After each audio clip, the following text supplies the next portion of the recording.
Hello, everyone. Welcome to the ReQuest. It is I, Captain Logan, and joining me as always is Austin the Day Ghost. What's up? And this evening, we get to talk about something that we only had to listen to. I was able to prep for this in my car. It was glorious. Austin, I was having to drive my son Jason around like I always do on Thursdays, and I was like, I can actually work while I'm doing this. It was fantastic. We should cut off the video component. We don't need it. Just for tonight.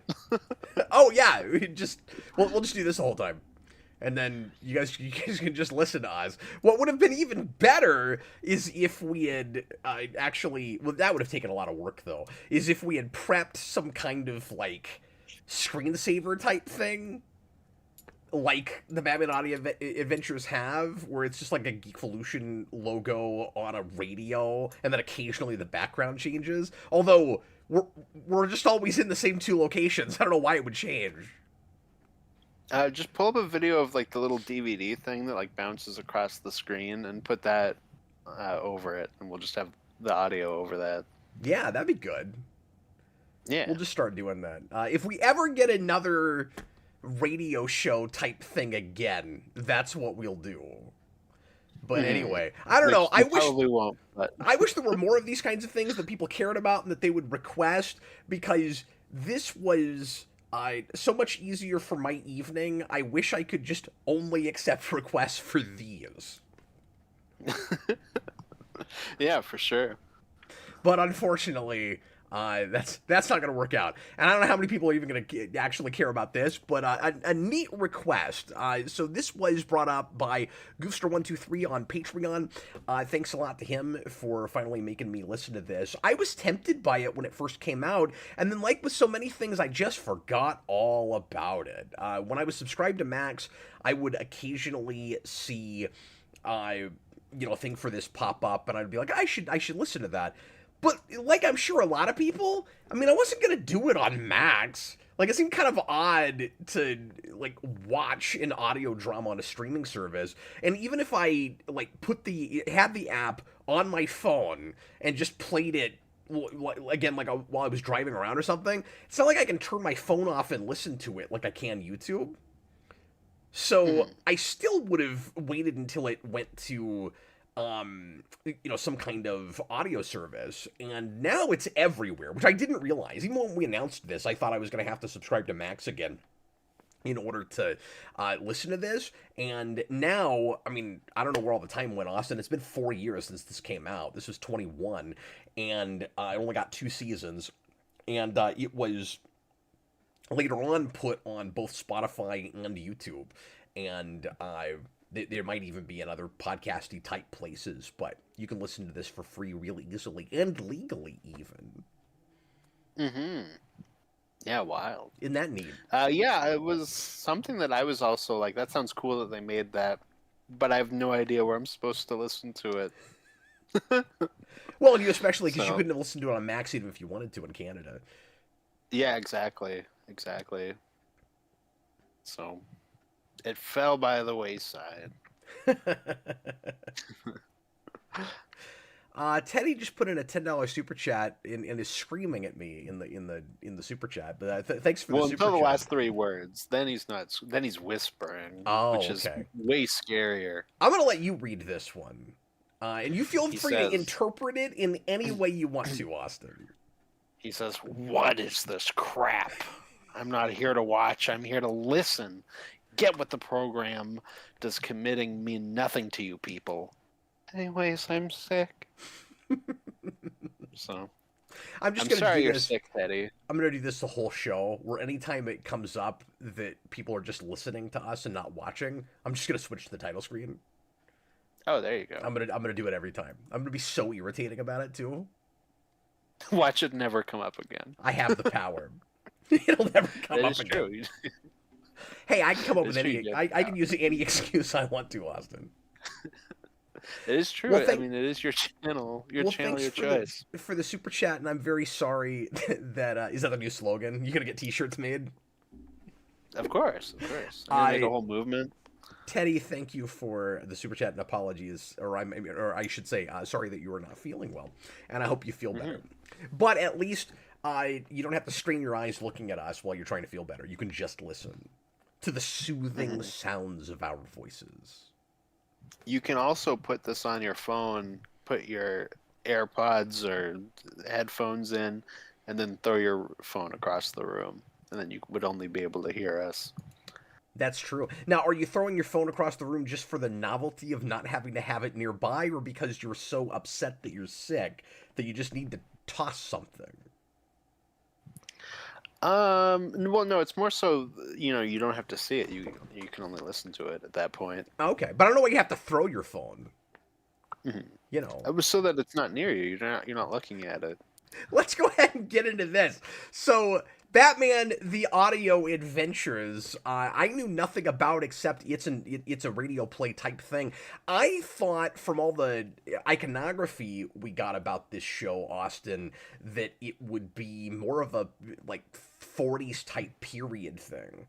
Was kind of the sense I got from it. And it really isn't that. It's a nice blend of eras and tones, and it's got very much that kind of 89 Batman the Animated Series thing where it has some very noirish kinds of qualities to it. And it could kind of be in any time period, but then the internet comes up, and so it is modern, but there's a lot of voices and things that kind of remind you of the 40s and the 60s and various time periods. So that was a neat surprise. I would have also been totally fine with a more like Shadow-esque or Superman radio show-esque production. Like, that also sounded neat, but I was very quickly won over with the way they handled this. Yeah, for sure. No, I didn't really know what to expect. I basically only knew that Jeffrey Wright was Batman. And I remember at the time thinking, oh, that's neat. He's... I thought it was around the same time. I guess this is a little bit before.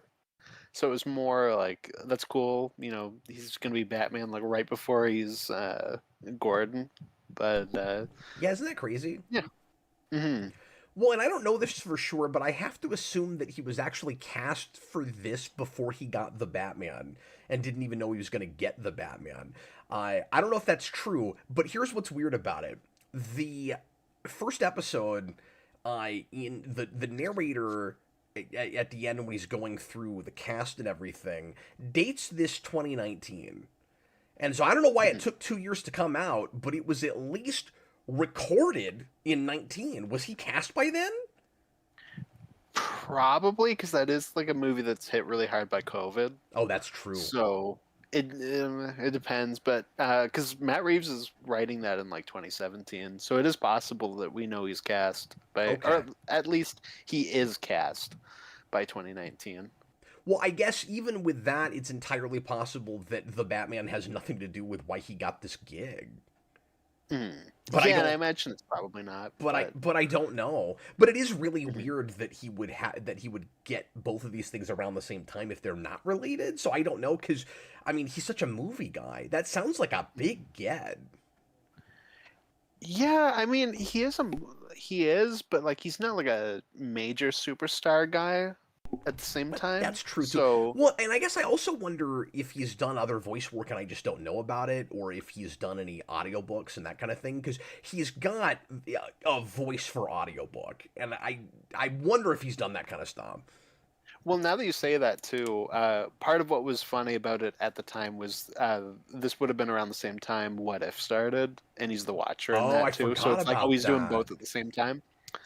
That might have been the year after. Like that might be closer to the Batman. Okay, in that case, I'm overstating how big of a get he is, since he got What If, and I mean obviously they got a lot of actors to come back to do their characters in episodes of that, but he wasn't MCU already, so you would think you'd probably end up casting just regular voiceover people or people that are just willing to do that. So he must not be as big of a get as I thought. But that's not to understate his performance in this because he's got a pretty neat Batman voice. My issue with it is just so I went into this as blind as I could. I decided not to look up voices, and I wanted to see who jumped out at me and who didn't. And I thought maybe I wouldn't be as distracted if I knew if I didn't know who everybody was.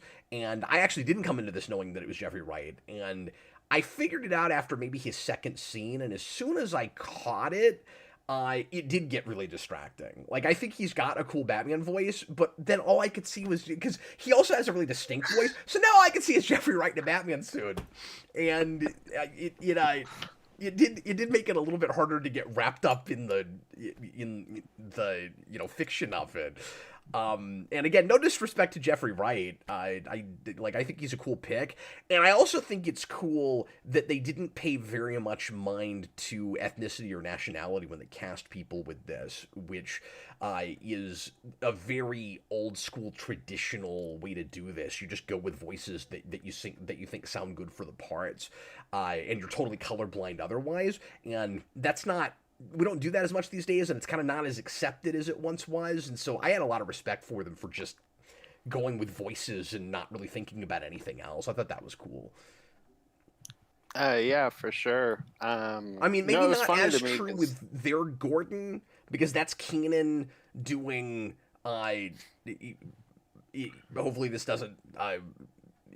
isn't too offensive to people, but I mean, he's doing a Black Gordon. Like, he's not trying to disappear the way Jeffrey Wright is. Like, that is clearly a Black Gordon, which is fine. But I'm just saying that's not a place where they're trying to cast somebody that disappears in the voice. They just went, it'll be Keenan as Gordon, and he's just doing like that's also distracting because you're just imagining Keenan.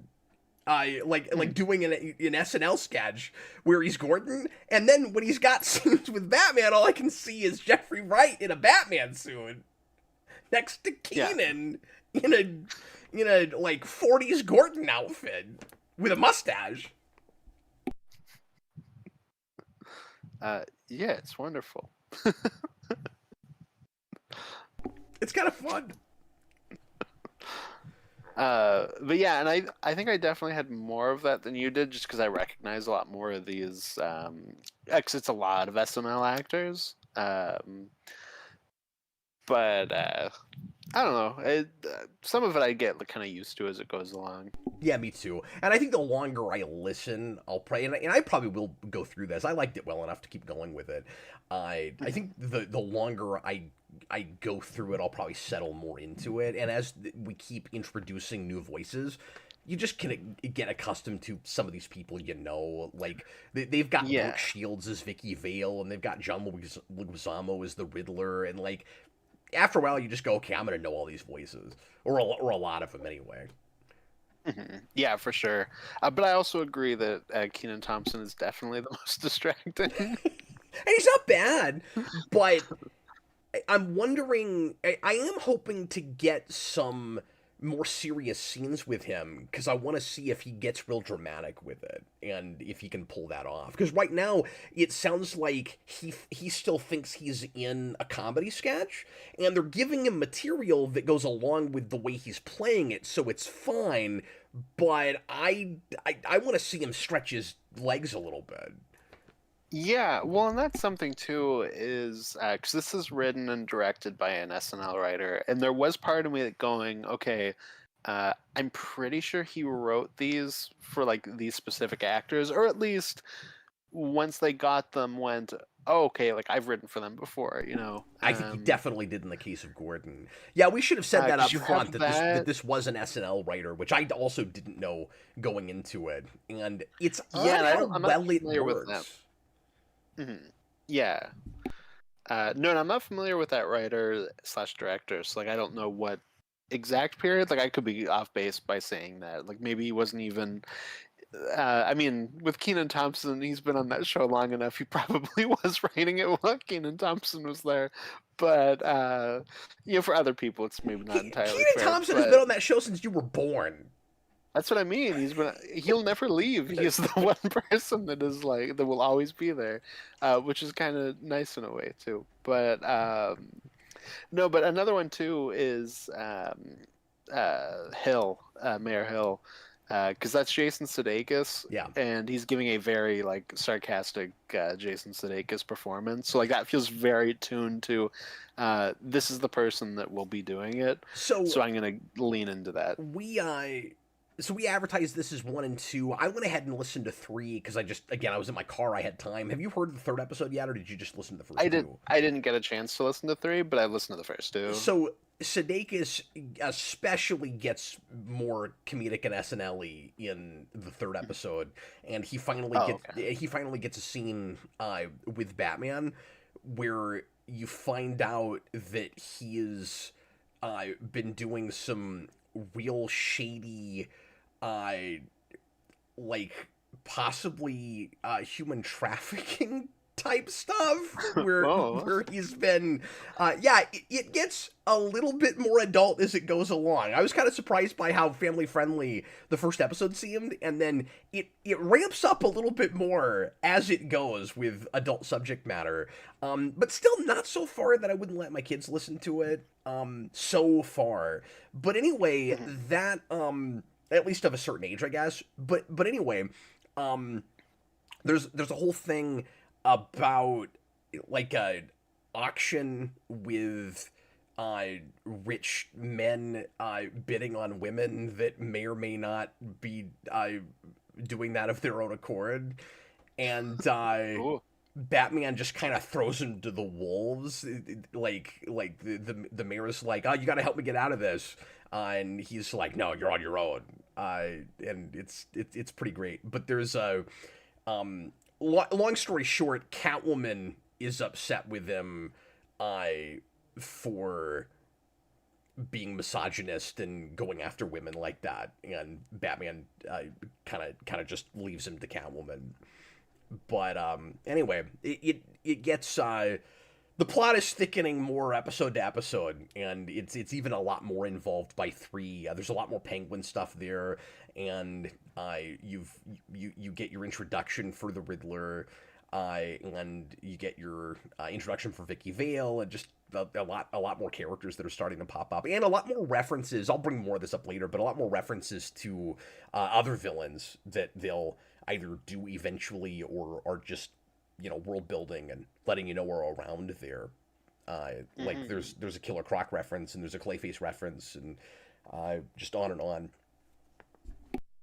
Yeah, well, and with Sudeikis specifically, because we only really get one scene with him in the first 2, and because he in a lot of SNL skits is like the straight man, and like we'll have like sardonic bits, but like he did a lot of like that kind of stuff, so it felt very in line with that, where he's like, oh, like I'm announcing that we're teaming up with Batman. Like, yep, isn't that crazy? Like, we're actually working with a guy that puts on a costume. Like, that's not exactly it, but it's very much like that, where it's like, oh yeah, we have a big light that we're gonna shine Yeah, for him. Like, he doesn't have a phone, he can afford all these things, and I'm like, oh, this is just very Jason Sudeikis. he's super And I like him, so sarcastic, like, I'm not complaining. and he's horribly ineffectual as a mayor, but he's there for really corrupt reasons. So on the one hand, he's very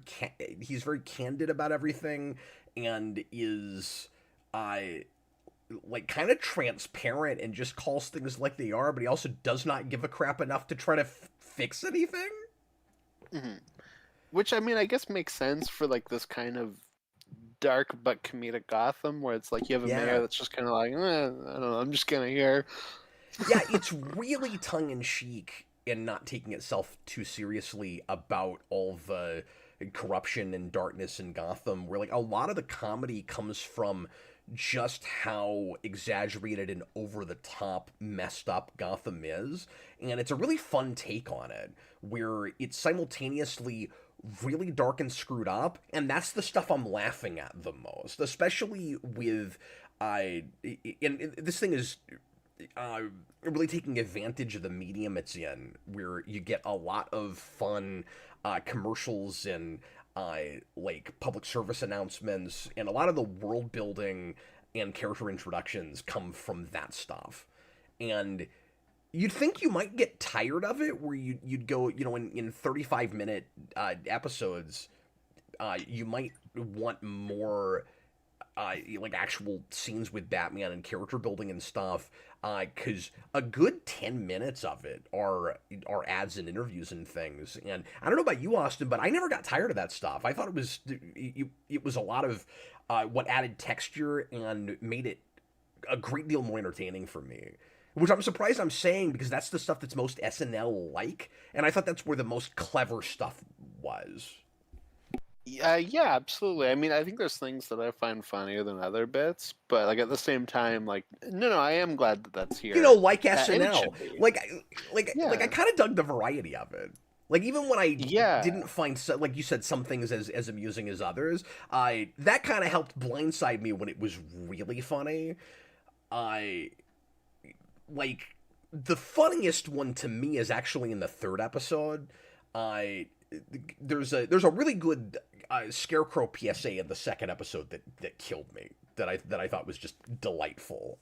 About it was like a PSA about Scarecrow drugs, and all these kids are on the Scarecrow drugs. I and there's really clever stuff there. But then the third episode, they do an ad for a double-decker bus that you can take tours all around Gotham in, that has like triple-plated glass in case you get shot at. And it's so funny.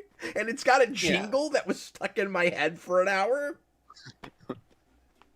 Oh, And that's great. it's wonderful. And it has a bit where it's like it's going through all the places in Gotham, where it's like it'll go through the Narrows, and it'll go through the new industrial district and the old industrial district, and it was really funny. That's great. But there's stuff like there's like a Catwoman one where it's a guy calling a cat like charity thing, and I didn't think that one was especially funny. It was like maybe like a little too silly. I thought. I will say that setting up a running thing with her. So that's Okay. at least a cool like start for a story thing where she forces people that she doesn't like people that she doesn't like what they're doing, she forces them to adopt cats, and that's like a consistent thing she keeps doing. So she does that or she's going to do that to Mayor Hill. So Batman gives Mayor Hill like a laundry list of ways to possibly appease Catwoman, and one of them is you have to adopt a cat. No, wait, adopt two cats, and like that's in his list of things he has to do. Oh, okay. Yeah, no, I wasn't like the biggest fan of that as a gag. That's okay. Yeah. But I really liked the birthday clown one in the first episode where it's like, oh, it's not my fault. Like, I'm just a birthday clown. I just want to do stuff. And then the voice at the end's like, he's done nothing wrong. He's just a birthday clown. The worst thing he's ever done is for vehicular manslaughter. But that was a long time ago. Yeah, yeah, that was That's good. hilarious. And then, but the best bit of that commercial, and that Connor guy in the comments says that he references that all the time. No, that seems like an instant classic kind of gag. Halfway through it, it goes. I think it might even be in the jingle, but I can't remember. But there's a voice that says, like, we're aware that this is the worst time to be a birthday clown. Mhm. Yeah. And that was really funny. Oh yeah, Yeah, because like it's that one is it's the worst time. Like 5 times it says he's not affiliated with the Joker, and then it says, it's the worst time to be a birthday clown. So please help him out. Mhm. It reminded me of like that SNL skit with Chris Farley where he's like, "Please let the boy help you" or whatever, where it's like him and Adam Sandler, I think. It reminded me of that where it's like, "Please, like, oh, help this clown." Were you at all concerned at the start that this whole thing would just be a farce? Or were Um, you like settling in going, okay, I mean, I guess if it's just a comedy, if it's funny, I'm fine with that? Or were you kind of hoping that it would get more involved and more serious? Because I was pleasantly surprised by just like how much story is actually told here and how plotty it gets. Yeah, so I'm not going to say I was concerned about it being a farce, but I definitely came into this thinking it was going to be like a really dark thing. And then as it started, and I was like, oh, that's Seth Meyers. That's weird. Oh, this is like, this got like some comedy. Oh, this is like a comedic thing. And then it keeps going a little bit, and it's like, okay, but like Batman's not a joke, so it's not like fully comedic. It's kind of riding a line. Um, so yeah, I never really had the like, oh, it's full farce, but I definitely was kind of thrown off for a second, and not realizing that like 80% of the cast was going to be SNL people. Yeah, the place where it becomes clear, because I was taken for a roller coaster in the first episode, just trying to figure out what exactly the show is, tonally and also in how they're telling stories, and if it's just gonna be like a bunch of sketches or if it's actually telling one linear narrative. And it becomes clear enough from the first into the second episode, especially in introducing the Joker at the end of the first episode, where you realize, oh, okay, they're not just doing like a bunch of like fun little one-offs like it seemed like initially. It becomes clear that everything you've got in the first episode is actually very piloty, just setting up all the big subplots in the world, and that you've got like Penguin doing a thing over here, and you've got the Joker doing a thing over here, and Catwoman's doing her own thing, and so it's like a several pronged story with all these things going on at once, and then they're even again like building more of those things as it goes, much more adeptly than Gotham did, when you'd have just all these subplots that weren't talking to each other and you had no idea why you were looking at each scene. It becomes much clearer why you're where you are when you are in this show. But like, you've got a 10-minute Two-Face scene at the start that just felt like, at first, like a fun adventure with Two-Face, and then by the second episode you realize, oh no, we're in a weird new status quo for Two-Face, and he's gonna continue, and he's got a rivalry with Penguin, and like I said, it's, I guess this is the word of the night, but it's all very involved, which I was surprised by. I thought at first it was like a 70s kids storybook record, where like you put the record on with your storybook and you get a 10-minute adventure, and then if you have more storybooks you just go on to the next one. That's what it seemed like at first, and then it turns out that it's actually an ongoing narrative.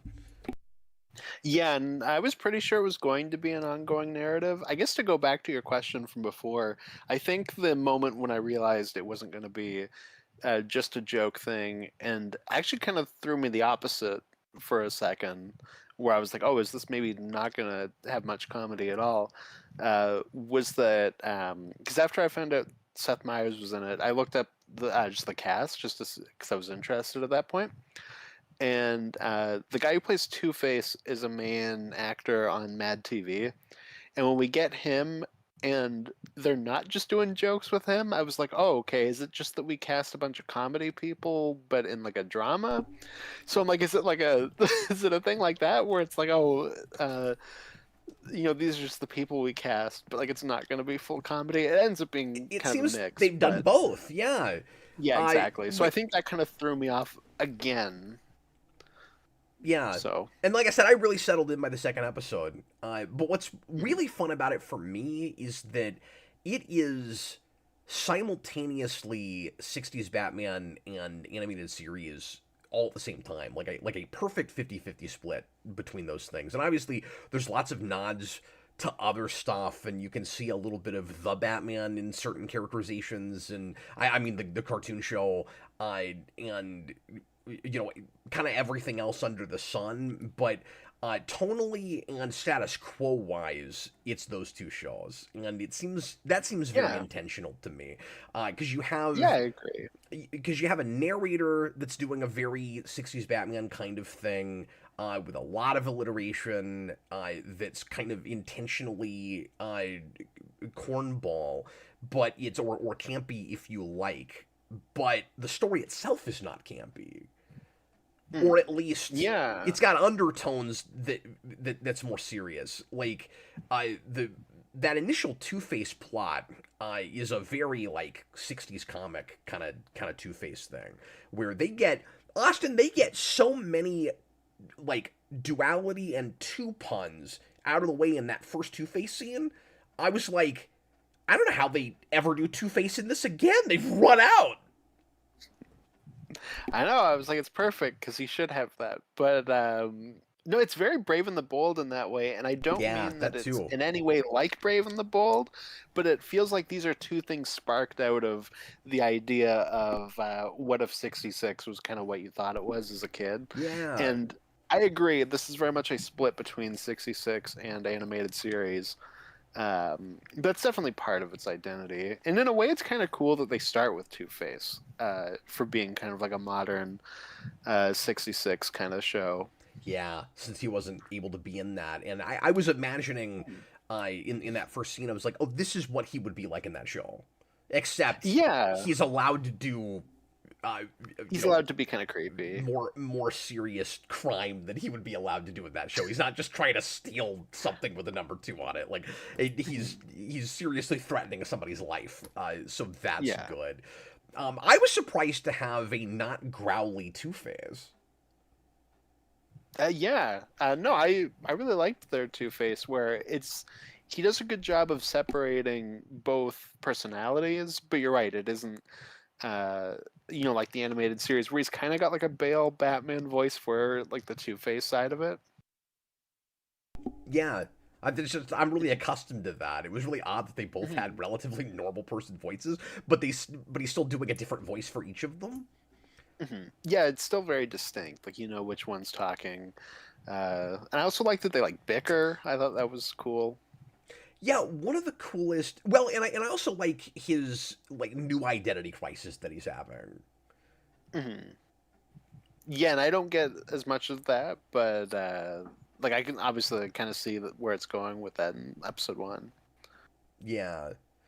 Maybe that's talked about more in three. I can't remember, but they're doing a big thing with that where he's having some kind of uh, bizarre identity crisis, and everybody's wondering like what exactly he's gonna do. He's like a real loose cannon. hmm Where there's kind of uh, this power struggle of like which of them uh, is gonna really be in charge. hmm Yeah, exactly. I thought that was a neat idea for Two Face. I also Um, really like how involved all the villains are in each other's um, worlds and even backgrounds. Some like the way Two Face, the way Harvey Dent originally becomes Two Face with the acid is through a Two Face umbrella, or is through a Penguin umbrella, which I thought was a cool idea. yeah, I thought it was cool the way that they showed that, where like we've already had Two Face, and we're learning about how he became Two Face through Robin. I thought that was a cool idea. It's a good way to do a flashback. Yeah, exactly. And it seems like this isn't gonna do a lot of nonlinear. So if they do any flashbacks, it'll be in scene like that, which I really appreciate. hmm Especially just to Yeah, not throw you exactly. off it being an audio drama. hmm Yeah, Let me exactly. It's probably a lot harder to do that non-linear. just real quick because it was a while back. Teddy put in another Yeah. $10 super chat, just joking again, and said, "Okay, so I did that, and now my phone is broken, and that was terrible advice." Well, joke's on you because now you have a broken phone and you wasted $20 so you can't buy a new phone. And you're gonna have to get up and walk all the way over there, Exactly. and then So you're also going to be really tired by the time you do that. he responded to himself and said, "Good one, Teddy," and then said, "Thanks, Teddy." Oh no, he's having his own I crisis of think he might identity. be our Two Face at this point. Yeah. I also want to say Slipmaker also said that he whipped his phone across the room and it cracked the outlet case, but he did not super chat it, so he can buy a new case. Okay. Okay. So Well, he probably shouldn't super chat because he's gonna need that money. exactly, that's what I'm saying. I see. I see. Well, I don't want this to become a trend necessarily. hmm But we wouldn't be complaining because that would be funny. It would be funny, Also, but you shouldn't just listen to a couple of assholes on the internet for things like that. You know what I mean? Like, well, Geekvolution told me to toss my phone. Mhm. Also, just so you know, Cap uses all of your super chat money to invest in big oil, so your money's also destroying the planet.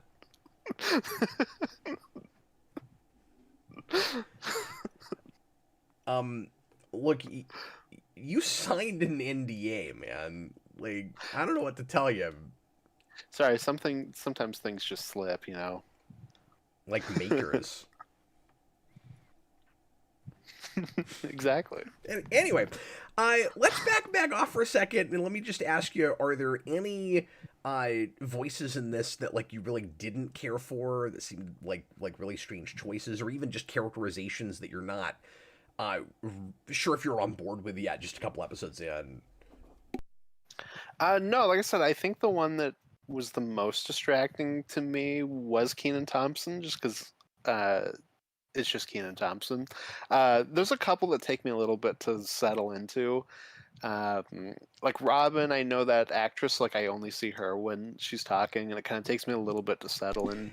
Yeah, that was actually the toughest one for me, and I think she's Mhm. doing a decent enough like 10, 11-year-old boy voice, but without having a face to go with it, I'm actually having a harder time seeing a male kid. Like if this was a cartoon show, I wouldn't have it Yeah, at all. It's just I can't see him. yeah, I think that's part of it, and then she's got like a thick Brooklyn accent, which is kind of strange for Dick Grayson, but so it's like a mix of like this is like a Brooklyn woman as Batman's sidekick, But I do but love how I classic all eventually just this kind of is. settle in. Like that we Yeah, have a and I do kid. think she's doing a good job. It's I think just so too. mhm. But it's cool that we have a Yeah, kid Dick exactly. Grayson again, because we just don't get that much anymore. I when we get to the Joker, because again I didn't look up who anybody was, and it took me a minute, and I went, wait a minute, that's Brent Spiner. That's crazy that he's in this, and I had forgotten that he'd played the Joker before, in Young Justice, but. But I hear his voice and I'm like immediately seeing a Dick Sprang Joker. Like a lot of this seems real like classic and old school to me. Yeah, it was this weird thing for me because I remember him being really bad in Young Justice, and I do then I too. Now that you reminded me of it, yes. and I think he's all right here. He's fine. Like he's Joker. So maybe it's just he's got the right material for his kind of voice. I don't know, but Well, I think he intelligently isn't trying to put on much of a voice this time. Like I if memory serves, and it's been a long time, but I think his Young Justice Joker, he was just doing a real weird cadence or something. This this is really you know what? just I think you're right. this is just Brent Spiner doing a creepy Brent Spiner voice, and he's played villains. Like he's got a good villain voice, so he doesn't really have to do anything. If he'll just look at the lines and go, these are weird and creepy, and just go a little bit more understated with it. I really appreciate that we don't have somebody, once again trying to do a Hamill or something. Yeah, for sure. And for as much as it is kind of 66 and animated seriesy, there's not really a lot of that.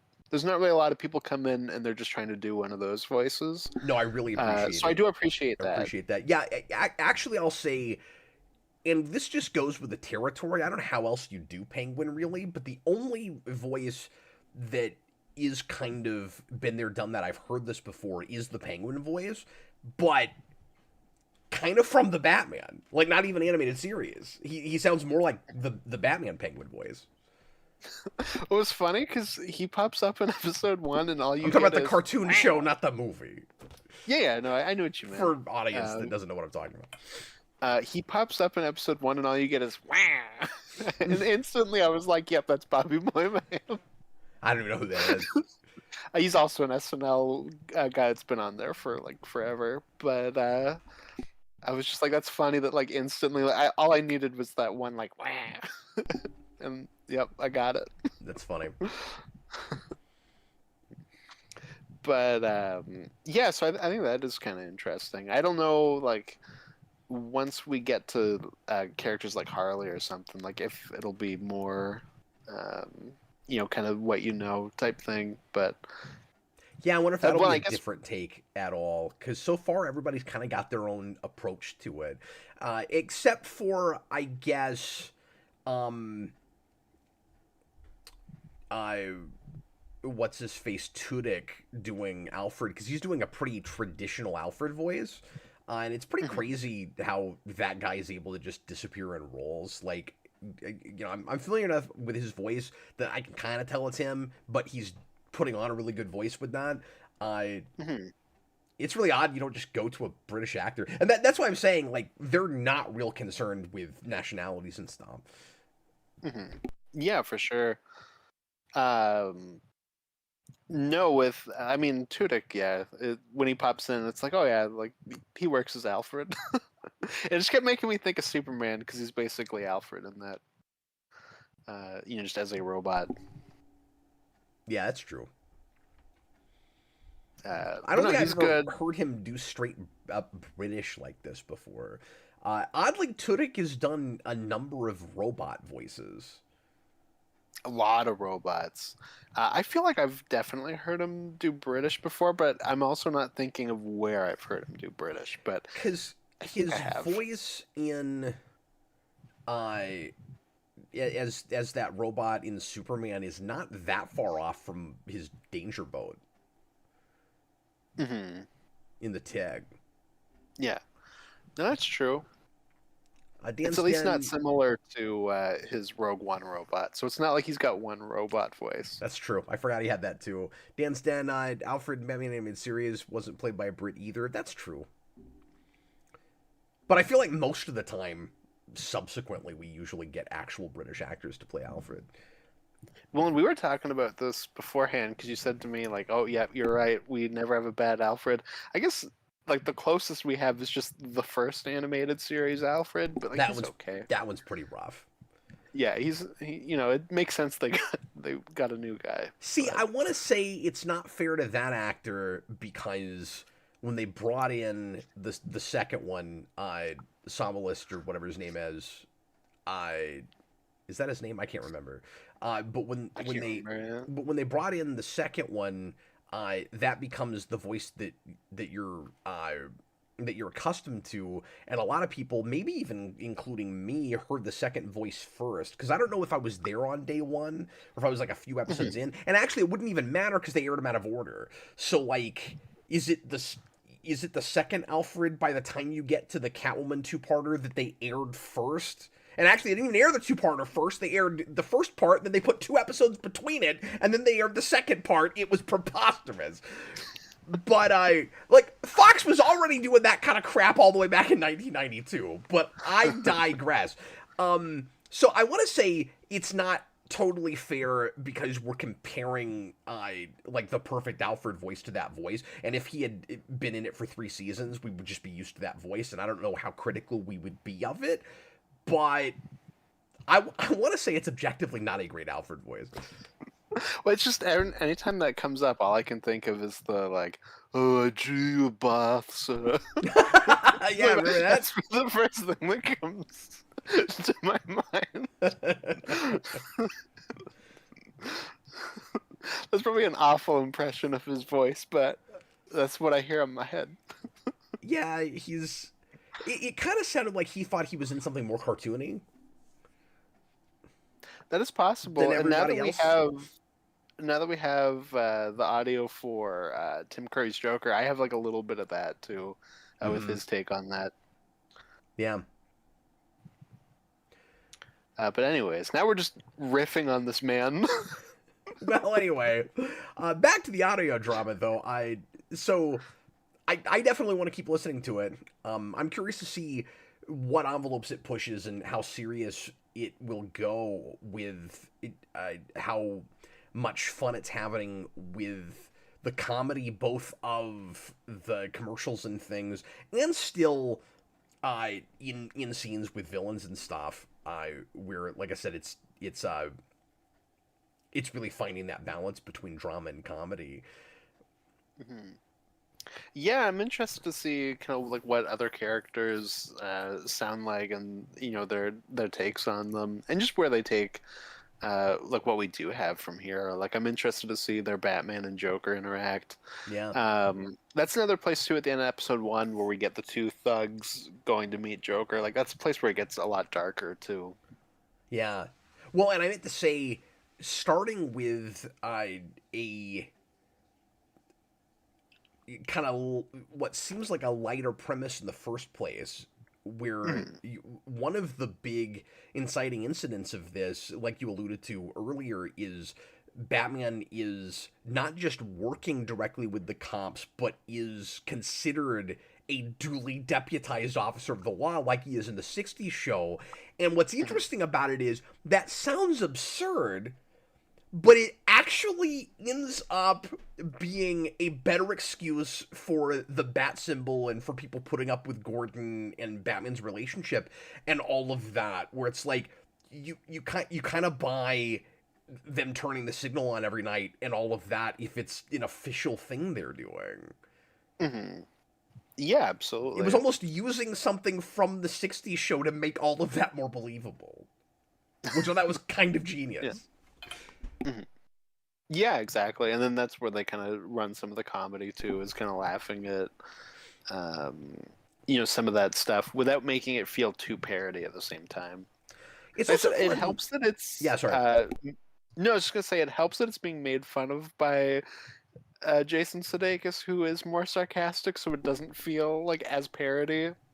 Yeah, in his way, he's almost like an in for the audience, even though he's a corrupt, terrible person, who's pointing out all the stuff that people should be noticing as campy, but somehow it's not also too self-aware humor about it. Yeah, well, I think just that kind of way of handling it helps, where it's not like, "Pff, yeah, that's dumb, right? You know what I mean? Like that kind of a delivery, like it's just kind of like, oh yeah, like weird. He's like, Anyways, why are we allowing this? This is dumb. I think it works more if it's one character. yeah, it just helps that it's not like as cartoony and how they make fun of it. I also like that while we're kind of lightly reinventing some things, this isn't like a Telltale Batman or a White Knight or something where it's trying to flip the script on everything and deconstruct the whole thing. Like this is real. Like I said, traditional, old school, classic Batman stuff, and so there's some trappings that are kind of new and fun and fresh, but overall, it's like the most familiar reinvention of Batman I've seen in a very long time. Well, it's Arkham Asylum, like not the sequels, because I think the Arkham universe starts in City. Like Arkham Asylum feels like it's kind of adjacent to the animated It series. Like does. it's just kind of here as Batman. So it's got kind of that feel, right? And it's that for the audience that grew up with it, and now it's allowed to be a harder PG-13 or something. Yeah, exactly. Well, this is like a more comedic version of that, Yep. but like I was thinking that the kind same of thing, it's that same actually. kind of like, yeah, it's just kind of Batman. Yeah.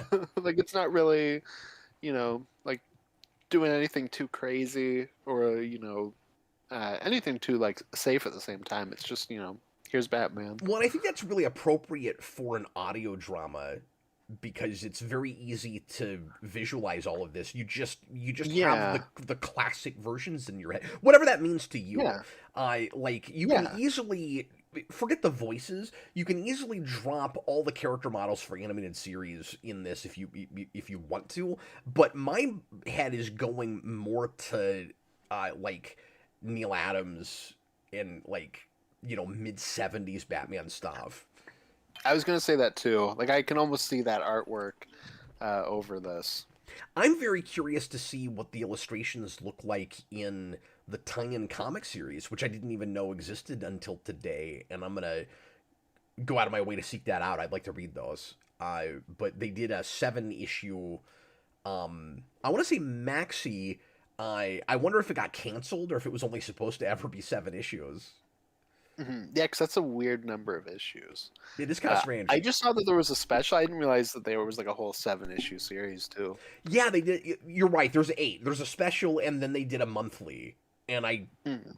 and when I looked it up, it was called a monthly, which kind of suggests it was canceled, but I don't actually know Hmm. that for sure. Yeah, because that seems like a place to kind of do like that. Was it Batman Adventures, like the animated series comic, like that kind of a thing, where it's just kind of like here's, like more, I guess, kind of like traditional Batman comics that like, Yeah. aren't tied down to anything. Yeah, and the covers are cool. Mhm. And Oh, okay, neat. their character models are real angular, and I don't want to say animated series looking in that they look like Bruce Timm art, but they look like they could be for a cartoon show. Like if it didn't say audio adventures on it, but you knew it was a tie-in for something, you'd think it was a cartoon show. Hmm. Yeah, for sure. And I think that one shot was initially an e-comic. Like I think they did it as a digital first thing, but I don't know if that's true of the monthly. Oh, okay, I mean that makes sense. They tend to do that kind of stuff as like an e-comic now, because isn't that also how Injustice is? Yes. Yeah, And you can tell I when guess that you makes sense. It's like a tie-in You can tell when you thing. read that in physical because making it a full page is a little awkward because you're taking the half pages and stacking them. Hmm. The '60s Batman book did that too, although I don't know if it did it all the way through or if at some point they stopped doing it that way. Uh, Okay, weird. I didn't realize that was like that. yeah, Tyler says they did a one shot that's a prequel to season one, so that's the special, and then the miniseries he says led into season two. So that suggests it must have been intentional, but seven is such a weird number. Yeah. How many are there? 7 episodes? I don't think there are. I think isn't there like 10? That's 10. There's 20 Yeah. total because they only did two seasons. Yeah. And I So you can't wonder even say it's the episode count. I wonder if they just didn't get the viewership they were hoping for. But obviously that's not going to be a big draw for Max, and the numbers are split over so many different services and over time that it's hard to say just how many people have actually listened to this. Like on YouTube, the first episode has like 250,000 views, and then after that, it settles down into 25 to 35,000 is all it's getting. But you go to When episode one Spotify, probably has a lot of and like it's people got more clicked on it. views. Say again. Uh, I was gonna say episode one probably has a lot of people that clicked on it and then realized it was an audio drama and clicked off. I guess, but I mean, it says audio drama in the thumbnail. Like, it's pretty obvious what it is. People are also stupid. I But it, mean, it's maybe not a ton, but like I could see that being a large number of people for like why it's such a huge gap between episodes. Yeah, I can also see that being a thing that people try and they maybe like the novelty of it well enough, but they just forget to go back to it. Yeah, that or they go like, I don't know, like I listened to the first episode, but I'm not really like into the audio drama thing. Like it's not Hmm. even necessarily like an ignorance place with that. No, it's such a niche Uh, thing. I mean, the place for this is yeah, where you listen to audiobooks, and yeah. like it's that crowd. Those are the people that are going to want to listen to this. And there is a real small but dedicated group of people that really like this kind of stuff, particularly for Batman and DC stuff, because there were a bunch of adaptations of DC books, and I forget what the company was that did that. It's on the tip of my tongue, but they did like a Death of Superman one and a No Man's Land one, and people loved those that actually paid attention to them. But a lot of people probably aren't even aware of that. I Hmm. Yeah, well, I was gonna say I'd love to see this approach done with the Trinity, and maybe they've done a Superman one. I don't know. I don't think so, but like I would love to see uh, this kind of approach done with both of the with Superman and Wonder Woman. Yeah, absolutely. I think that'd be really fun. When like Wonder Woman's more so just doing it for that character, but like Superman also has more of a like history with this, like Batman does. Yeah, I really recommend the No Man's Land one, especially if you've never bothered with that and you just want to get that story.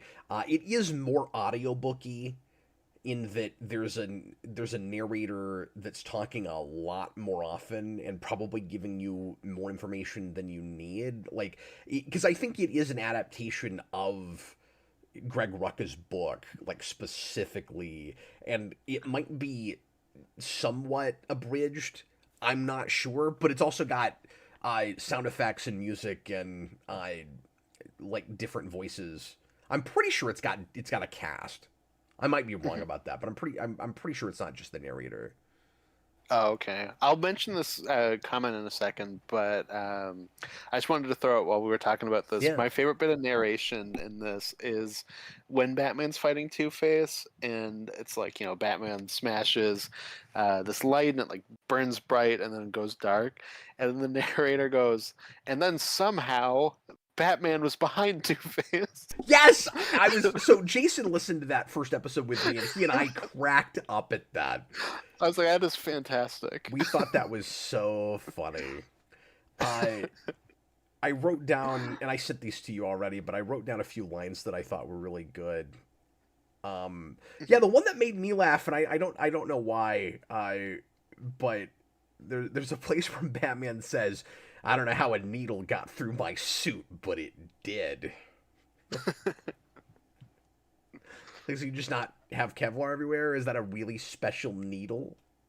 Somehow the needle returned. But yeah, like Chris Parnell's the narrator, and he's a good pick for that. He's got that kind of Jason Sudeikis-y thing where he's got that kind of very dry, like sarcastic sense of humor. So like he works as the narrator. But he's got a little bit of a game show host thing going on, and he's channeling. Yes, he can kind of like turn that up too. He's channeling the '60s Batman narrator a little bit, but he's not just doing a parody of that, which I really appreciated.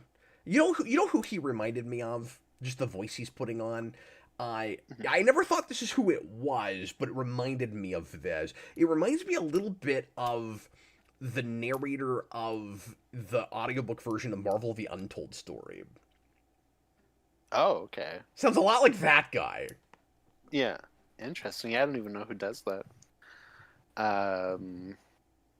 Yeah. But that Connor guy in the chat said that Audible did a Sandman audio drama with an all-star cast, and James McAvoy is Dream. Oh, wow. That's crazy. That would be worth going back and listening to. That's interesting.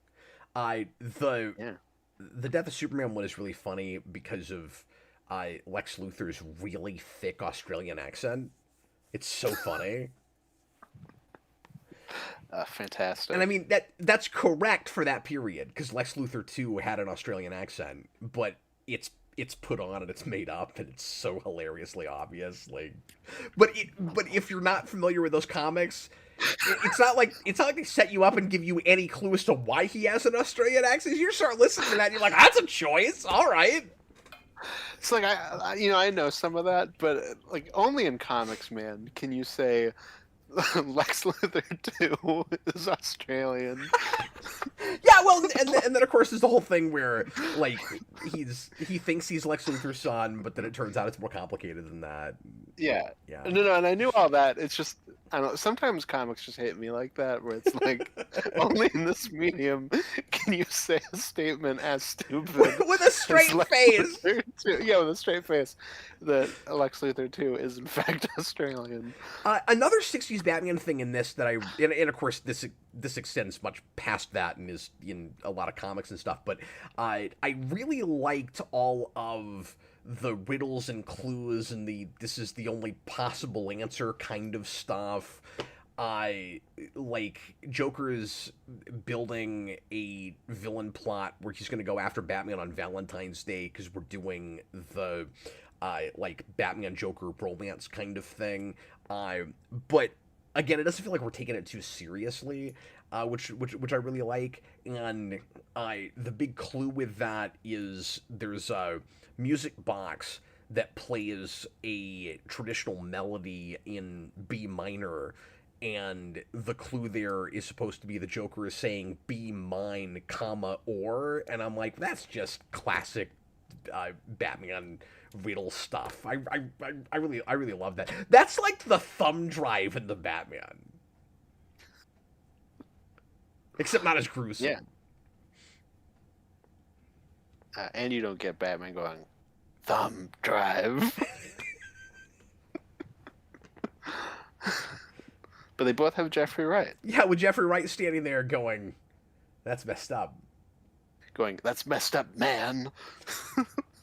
Yeah, that PSA in the second episode. Like all addicts, we're eager to give our drugs away for free. That was really funny. And then they had that that really stupid, lengthy acronym that they kept saying, and then they make the mayor say it. He's like, "What is this copy I'm reading?" And that whole thing was really funny. Do you remember that? Where it was like, I wrote it down. It's like, Glarbimactophin?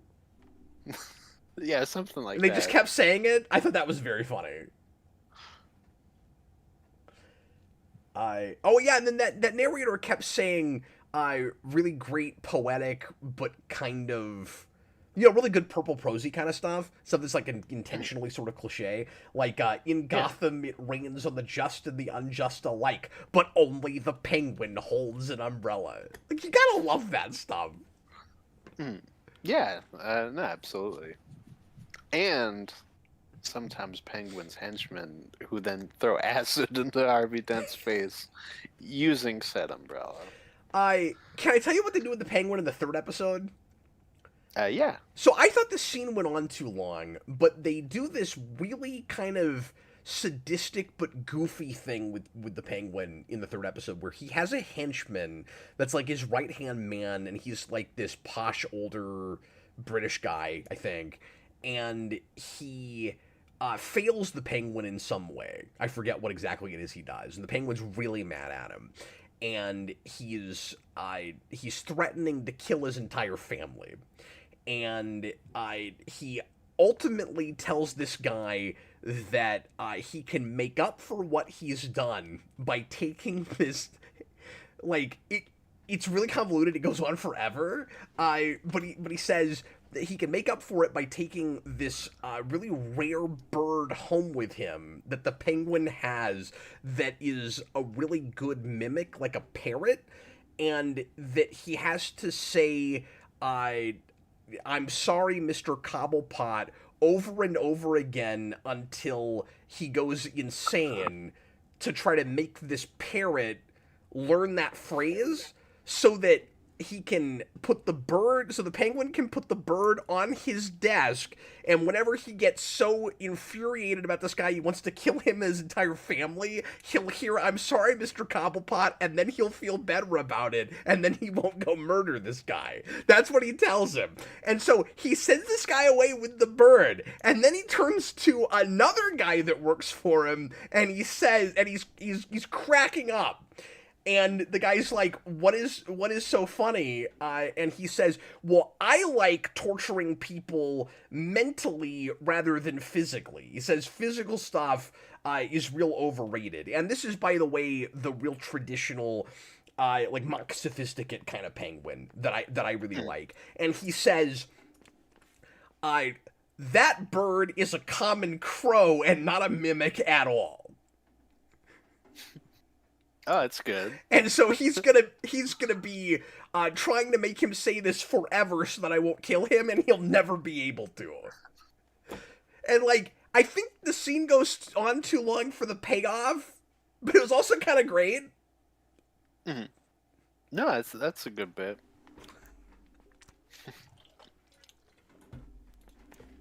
So anyway, we haven't gotten very much Riddler yet. He gets just a little bit in the third episode. I kept waiting for his voice to show up, and it's really just in the background at one point, so I don't get a great handle on it. And it's supposed to be Leguizamo, but I haven't heard enough of it to really get a sense of what he's doing yet. Oh, okay. Yeah, I was gonna ask about that, like if it's super Leguizamo-y, but yeah, if he's just not there enough. Because I wasn't sure if you ended up looking up a cast list later, or if you were just kind of like just picking them up as you went along. Yeah, I really didn't. But when I got Vicky Vale and Riddler in that, I went to find out who they okay. are. Because you get the list at the end of the episodes, but they don't tell you who is who. So I heard Brooke Shields, but I didn't realize which character she was. Yeah. No, it made me wonder because you mentioned Killer Croc and Clayface, and I don't think they're on the cast list, so I think that's just world building. Yeah. But Well, I they could be mentioned wrong because I also didn't memorize it. Like, one. I don't even you know know, if Basil Carlo ever becomes Clayface in this. I'm gonna assume not if he's not mentioned or if he's not cast. Because mhm. his mention is an ad for like a movie or a TV show or something that Basil Carlo is in. Oh, okay, and that makes sense. Is like that kind of world building. And then there's this weird one in the third episode. There's kind of fun Easter eggs here and there for all kinds of Batman stuff. There's one bit where there's a woman on TV or something that is claiming to be Robin's mother, Mhm. and says that he is really my son, so and so, whatever the kid's name is, and Batman is an alien from outer space named Zurin R. Oh no! I thought that was pretty funny. And then somehow Batman Zurinard himself. But like that's a cool way to reference stuff like that. No, that is fun. Where it's just a one-off dumb gag with a woman that made up that name. Like that's cool. Well, that also says, yes, I know Batman things because that's specifically original Zurinar and not what we do with Zurinar now with Morrison. Yeah. So, like, True. that's also cool. No, this guy knows his stuff. Hmm. Yeah, like, that is specifically a reference to the Silver Age as Zurinar. So I don't know if you have anything else to say about this, but I was like thoroughly entertained. I guess is my review of this. Yeah, I don't, but I also thought it was pretty good. Like I said, Definitely I'll like a thing. definitely finish it. I wish it went longer. Oh, sure. Like it's kind of Yeah. sad to know it only got 2 seasons, but Mhm. Yeah, well, it's funny on Wikipedia. It's like season 1 came out 2021, season 2 2022, and as of 2025, there has been no talk of season 3. And I'm like, at that point, it's probably over. Yeah, Like, that's I probably don't think dead. you have to write that we're still waiting for news on season 3. But what's sad about that is if they wanted to continue it and they could get the funding for it, if you've got actors that won't come back, it's just the easiest thing in the world to recast. Yeah, yeah, absolutely. Nobody's gonna begrudge you anybody being replaced, even Jeffrey Wright. Like Mhm. as fun as he is, nobody is like everybody is kind of. It's not fair to say expendable because like I think all the voices are good, but like nobody's irreplaceable in a thing like this. Well, like I said, I do think they are writing the characters to the actors That's true specifically, but too, which like maybe makes it it a is an little audio harder drama.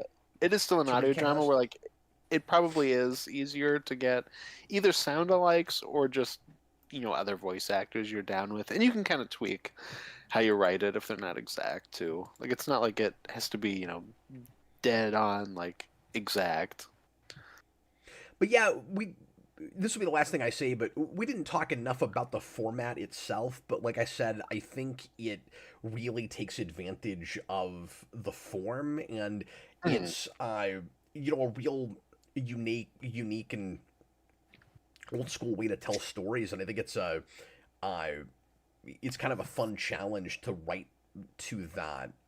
Where you have to find that balance of how to allow the listener to use their imagination but still give them enough where they know what exactly is happening, and it's a lot harder to not have really irritating exposition in dialogue, um, unless you're the kind of thing that's intentionally really cartoony about it, where you're throwing back so hard that you like in a shadow or something, where you wouldn't mind characters say like that thing that I'm seeing right over there, and this splits the difference with that really well, where it's not a lot of exposition and dialogue, and you do have a narrator, but he doesn't get in the way.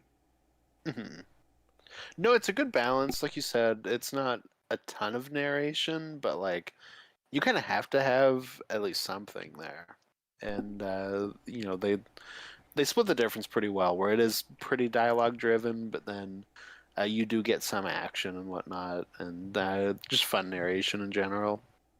And considering this obviously has to be very dialogue and word driven because all you have is words to tell your story. I'm glad that you've got somebody that's just this competent of a writer. Because, like I said, it's very clever, but it's also really sharp. The writing is pretty excellent all the way through it. Yeah, for sure. No, I agree with that. Like I said, I think there's times where it dips too much into like SNL stuff for me, but Yeah, outside of that, like I'd say the writing overall is pretty well done. And like you well, said, like there's some really clever like turns of phrase and stuff. yeah, I was giving it that where like some of that's maybe not exactly what I want, but I was impressed by I that it won me over on it, and I was impressed with how clever some of that stuff was. That I ended up being all right with it, but Yeah. it, like I was some of the take it or leave it stuff with that I'm more okay with because the particularly the narrator is as clever and the word choices as cool as it is. And it's got a really good handle on how to do that kind of alliteration and that hmm 60s comic stuff. hmm Yeah, definitely. And still making No, some of its villains kind of scary. mhm. Yeah, exactly. Like that balance is pretty well handled. He at least knows kind of how far to push stuff with that. Yeah, it's neat. hmm So Yeah, it definitely was a finish cool it. one. I think the biggest accolade I can give it is that it really put me in a Batman mood. And like I'm never too far away from a Batman mood, but like it made me want to sit down and read and watch the Batman. Yeah, I mean that's always good. Definitely made me think about watching an animated series. Yeah. So I don't know. That wasn't a chore. It's cool. Next week we're getting back to comics, and Ooh. I don't know when this came out. I've never looked into this, but Amalgam Nation asked us to review the first volume of Street Fighter Classic, and Oh, I don't know who published this. I have no idea. Let's find out. We'll do it live, The first book is called Hadouken. of Shocking. course. Yeah, Shocking. I'd be more surprised if it was called like "Get Over Here." so That'd be this really shocking. so this trade was well done. This trade was published in 2013, but I don't know when these actual comics first came out. Given that this is called Street Fighter Classic, I'm assuming this is. At first, I figured this probably collected 90s comics. When Dan Sten just said it was 2018, Oh, but if that trade is 2013, the trade oh, you is just deleted it. the trade I found was 13. The if this is the same series, it would have started in '03, published by a company called Udon, which I've never heard of. Oh, weird. But I'm looking at a cami cover that just could not get more sexual. How many issues is that? 14 Oh, okay. with a I, 'cause I was, zero, which means if we oh, read this first volume, we're getting almost half of it. oh, okay. Because I was gonna say just I don't know something about like it having classic in its name made me go. I feel like that's gonna be more, but okay. Yeah, it is kind of curious that they called it that, considering when that trade was out, it was only around for 10 years. But that's hmm assuming this is the same thing. I'll have to look further into it and make sure. Yeah, I must investigate further. And this is on. Oh, never mind. I was gonna say it looked like maybe it was on Read Digital for in at Crunchyroll, but it may not be. That's just their store where you could buy it physically, so I don't know. Well, I have to look into this and figure out Oh, okay. where to read it. But anyway, we will find this and we will read it. I'm not a big Street Fighter guy. I don't know a ton, so that's a slight blind spot for me. Like, I know some of those characters, but I was never a giant Street Fighter person. I want to become the only person who is like a giant Street Fighter 2010 expert, and like that's the only Street Fighter they know. So it's like anytime you bring it up, it's like, what? Like, no, what do you mean? That's not like Ken and his like super kick or whatever. I don't know. What is Street Fighter 2010? Oh, it's like a Mega Man clone. It takes place in the future. I know what you're talking about now. Yes. Sorry, I thought you meant something that came out in 2010. You mean, yeah. Oh, no. I got you. you. It was a game called Superman. Street Fighter 2010. I gotcha. So, this is so irritating. Or this is going to sound really irritating when I say it like this. But if you had said Street Fighter 2010, I would have known what you were talking about. But when you said 2010, it made me think it came out in that year. Because when we were kids, we wouldn't have called that 2010. We would have called it 2010. We didn't call it 2010 until we got there. That's so pedantic. But it's true. No, it is. It true. is It's really pedantic, funny. and I feel like an asshole for saying it. But that's the reason I didn't know what you were talking about. I thought you meant some obscure game, like Street Fighter game that came out in 2010. You're like, no, the crappy platformer. Yeah, that classic. I forget. Maybe it's Ryu you play as. You play as one of them. I think it is, yeah. Didn't Street Fighter and Mortal Kombat both have one of these? Wasn't there like a side-scrolling Sub-Zero game that had the same moveset, but it's a 64 game, I think. Yeah. Oh, what is that called? It's something Sub-Zero, you're right. And I want to say, I think that's one of the games that's in that new collection. But I could be wrong. But I think seriously. Oh, Mortal Kombat Mythologies. That's what that Mythologies. was called. Thank you. Yeah. I think that's the first time that Quan Chi is in the games because he starts in the animated series. I don't know who that is. He's the guy that's like all white and he's got like markings on his head. I don't know that character. Mm-hmm. I'm as casual of a Mortal Kombat person as it possibly comes. I have played some Mortal Kombat games and I've watched the movies and none of it ever sticks with me and I can never remember the name of the bad guy. Yeah, exactly. Cap's like, I kind of know what a scorpion is. Dude, I have to it's like rereading textbooks. Like I have to go back and do my research every freaking time we talk about Mortal Kombat. Cap's like, remember in Mortal Kombat when the guy's head pops up on the side and he yells, Frosty? Remember that? Yeah, I'm a Mortal Kombat fan. I remember that. Dan, whatever his last name is. Oh, it's, See, look, you're also a fake Mortal Kombat fan. Shut up, you. No, because I'm like, is it Tobias? Because it's but is that would be his like his first name, I would think. Because Noob Saibot is him and Ed Boon like flipped, but then it's Ed, not. Oh wait, no. What the hell am I? What the hell am I saying? I don't know what you're talking about. No, it's Dan Forden. Flipped, so... Dan Forden. Oh, okay. I thought it was the guy. I don't know. I have no idea That's what who I'm that talking is. about. Apparently, I don't know anything about Mortal Kombat. I'm so excited that I stumped you with a Mortal Kombat thing. Somehow. I don't know enough about like the behind the scenes Mortal Kombat. You brought it up! Shut up. I immediately regret this. You brought up Toasty. You remember the guy on the side? I'm like, yeah, his name is Dan something. I thought you were going to make fun of me for not knowing. You're like, I don't even know who that is.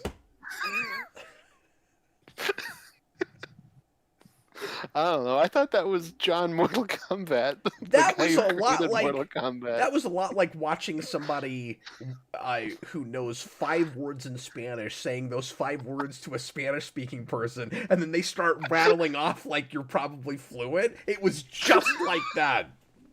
No, it's even better because it was like a guy who knows 2 words about Spanish versus a guy who knows 5, but one of the words he pretends that he knows is one that the guy who knows 2 knows. You're right. That's much more accurate to what actually happened. Exactly. And once again, we have talked for 15 minutes about everything but what the stream was originally about. Like John said, I'm a Mortal Kombat expert. Ask me anything. Oh, I want to. I want so badly to ask you more Mortal Kombat things now after that. I think we can call it a fiasco. Yeah, no, I just had a vigilante moment. You wouldn't know this, but in the new season of Peacemaker, it's a running joke that vigilante's like, I'm an expert at this. Ask me anything, and then they ask him a question, he doesn't know anything. And it's like all like bird based. Wow, that's and hilariously fish-based. pertinent to. I'm glad. I'm glad that you're relating so well to a completely incompetent person. I do. I am very incompetent. Well, everybody, thanks a lot for watching. We sure appreciate it. We're gonna get going. I got to prep for tomorrow night's show because Austin and I are tackling the ultimate cut for Watchmen on the Superhero Rewind commentary project. So I hope you'll join us for that. And we'll put up the time tomorrow. I was going to try to start earlier because it's a longer movie, but we might need more prep time. We probably won't start until 10, but we'll let you know. And if you would like to make a request on the ReQuest, patreon.com/geekvolution, the $15 tier lets you pick pick an audio drama, will you? I can listen to it in my car. But no, it lets you pick a movie. It lets you pick a pilot and an episode or 2 of a TV show or an audio drama. And the first few episodes or the first few issues of a comic series or graphic novel. And check that out. Pick us something to do, and it'll be a few months because we've got a backlog. But anyway, we appreciate you guys. Exactly. Learn us something about pop culture. Exactly. Austin clearly needs a crash course in everything. 100%. This is a lot of fun. We appreciate you guys. I don't know how this one turned into an hour and a half, but here we are, and we'll see you again real soon. I was Captain Logan, and this was Austin, the Day Ghost. Good night, everybody. See you tomorrow for the 12-hour show. Bye, folks.